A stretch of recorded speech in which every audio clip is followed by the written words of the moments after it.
ایک شخص کی شادی ہوئے کئی سال بیت گئے لیکن کوئی اولاد نہیں ہوئی، تو اس نے اور اس کی بیوی نے اپنی تنہائی دور کرنے کے لیے ایک بلی پالی۔ ان دونوں کو اس بلی سے دلی لگاؤ ہو گیا، یہاں تک کہ کھاتے اور سوتے وقت بھی بلی انہی کے پاس رہتی تھی۔ پھر کچھ عرصے بعد اللہ نے انہیں ایک خوبصورت بیٹا عطا فرمایا۔ مدتوں بعد ملنے والی اولاد کی خوشی کی وجہ سے ان کی توجہ اس بلی سے ہٹ گئی۔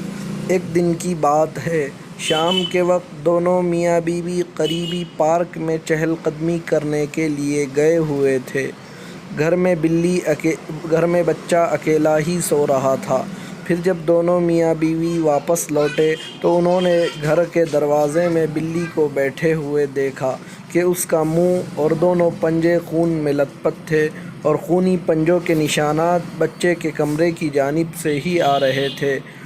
تو اس شخص نے یہ ماجرا دیکھ کر فوراً جیب سے اپنی بندوق نکالی اور بلی کو وہیں ڈھیر کر دیا۔ پھر گھبراتے قدموں کے ساتھ بچے کے کمرے کی طرف بڑھا تو وہ اور اس کی بیوی یہ دیکھ کر حیران رہ گئے تھے۔ بچے سے کچھ ہی دور ایک بڑا سا سانپ مرا ہوا پڑا تھا۔ بچے کی حفاظت کرتے ہوئے بلی نے اپنی جان پر کھیل کر اس سانپ کو مارا تھا۔ اس لیے کہتے ہیں کہ بغیر سوچے سمجھے جذبات میں کیے ہوئے اکثر فیصلے غلط ہوتے ہیں۔